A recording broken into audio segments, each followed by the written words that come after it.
परम आदरणीय प्राचार्य महोदय, हमारे बरसर साहब, मनोज सर, शिक्षकगण एवं मेरे विद्यार्थियों, आज हम लोग एड्स दिवस के अवसर पर इस सेमिनार हॉल में रूबरू हुए हैं। देखिए,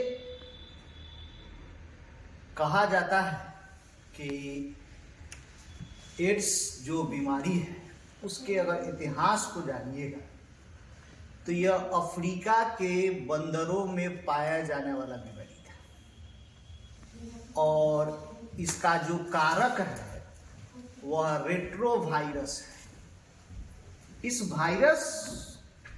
यह वायरस जो है वो शरीर में रोग प्रतिरोधी क्षमता को कम कर देता है।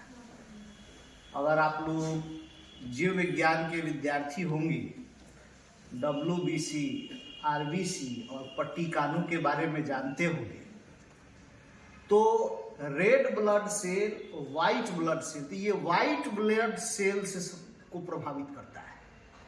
और समझिए कि यह बीमारी इतना खतरनाक है कि इसका कोई इलाज नहीं है। इसके साथ आप अगर यह बीमारी होती है तो इसका लक्षण दिखने में 10 साल भी लग जाता है, 2-4 साल भी लग जाता है। जैसे आपकी शरीर की प्रतिरोधी क्षमता होगी वैसे ही इसका लक्षण दिखने में उस तरह से आपको समय लग जाता है। एड्स बीमारी अफ्रीका में एक महामारी का रूप ले लिया था। धीरे धीरे यह वैश्विक महामारी हो गई। अगर आप लोग ये WHO का नाम सुने होंगे तो वर्ल्ड हेल्थ ऑर्गेनाइजेशन, हिंदी में बोल देते हैं विश्व स्वास्थ्य संगठन, इस संगठन ने इसको वैश्विक महामारी घोषित किए हुए हैं। लगभग पूरे विश्व में 3.5 करोड़ लोग इससे प्रभावित हैं और हर साल लगभग करोड़ों में लोगों की मृत्यु हो जाती है विश्व स्तर पर इस रोग से। हालांकि अभी यह संतोषजनक है कि भारत में इसके आंकड़े कम हुए हैं, पहले की तुलना में आंकड़े आधे हो गए हैं। उसका कारण यह भी है कि लोग अब जागरूक हुए हैं। इस रोग का अगर कारण आपको जानना है तो सबसे पहले आप समझिए कि आमतौर पे जो हम लोग रोजमर्रा के जीवन में, जैसे हम लोग सैलून जाते हैं और दाढ़ी बनवाते हैं, अगर जो ब्लेड का उपयोग होता है अगर किसी एड्स के रोगी का दाढ़ी बनाया जाए और उसका उपयोग कर देता है तो वो व्यक्ति को भी एड्स हो जाएगा। इस तरह से इसका संक्रमण है।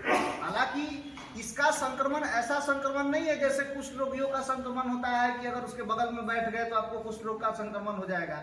इस रोग में आप उसके साथ सामान्य जीवन जी सकते हैं, उसके साथ रह सकते हैं, खाना खा सकते हैं, हाथ मिला सकते हैं, घूम सकते हैं, रोग नहीं फैलेगा। यह रोग तभी फैलता है जब आप इन्फेक्टेड किसी इंजेक्शन का उपयोग करते हैं या उस तरह का ब्लेड का उपयोग करते हैं या HIV पीड़ित किसी व्यक्ति का जो है, अगर आप ब्लड डोनेट जो होता है वहां अगर उसका टेस्ट नहीं कराया और ब्लड ले लिए तो उससे भी यह रोग फैलता है। साथ ही एक कारण सबसे बहुत महत्वपूर्ण है और युवाओं को इसके प्रति जागरूक भी होना चाहिए। जो आजकल मतलब पुरुष स्त्री का जो ये क्या बोलते हैं ये संबंध है, उसके कारण भी सबसे ज्यादा इसका फैलाव हो रहा है। तो वहां पर भी सतर्क रहने की जरूरत है और इस रोग से बचाव ही जो है उपाय है। ना ही इसका कोई टीका निकला है, ना ही इसका कोई इलाज है। हाँ, विश्व स्तर पर कुछ महंगी दवाइयां हैं जिससे इसके साथ आप सामान्य जीवन जी सकते हैं। जब तक आप दवा खा रहे हैं तब तक आप ठीक है, जब ही छोड़ दीजिएगा फिर से इसका प्रभाव बढ़ जाएगा और फिर उसके बाद दवा भी काम नहीं करता है। यानी सामान्य जीवन जीने के लिए दवा भी, और दवाएं भी जो है वो महंगी है। अभी भारत में अभी कुछ ही दिन पहले इसके संदर्भ में एक फाइल भी साइन हुआ है ये स्वास्थ्य विभाग में कि इसकी दवाई भारत में बनाई जाएगी। हालांकि उसका 1 साल का खर्च लगभग जो है 1 लाख रुपये होगा। 1 साल की दवा का, वैश्विक होने के बाद उसका हो सकता है दवा का दाम भी कम हो जाए, लेकिन सोचिए कि ये ऐसी बीमारी है, भयावह बीमारी, जिसका कोई इलाज है ही नहीं, तो हम इससे बच ही सकते हैं। और बचने के लिए बहुत जरूरी है कि हमको इसके प्रति जागरूक रहना होगा। मान ले कि अगर हम इसके बारे में नहीं जानेंगे और इससे संबंधित इसका फैलाव कैसे होता है, इसका रोकथाम कैसे होता है, इसके कारक क्या है, जब तक हम ये नहीं जानेंगे तब तक इस रोग पर विजय प्राप्त नहीं किया जा सकता है। और एनएसएस मतलब ये जैसी संस्थाएं जो हैं और शिक्षा विभाग में व्यापक स्तर पर, विद्यार्थी स्तर पर, कॉलेज स्तर पर, विश्वविद्यालय स्तर पर जो है जागरूकता फैलाकर, और एनएसएस की बहुत बड़ी भूमिका है कि आज बच्चों में, विद्यार्थियों में, युवाओं में जो है इसके प्रति जो है सजगता है, और बच्चे, विद्यार्थी जो है सजग हुए हैं और वो भी जो है इन बातों को समझने लगे। ठीक है, बहुत बहुत धन्यवाद।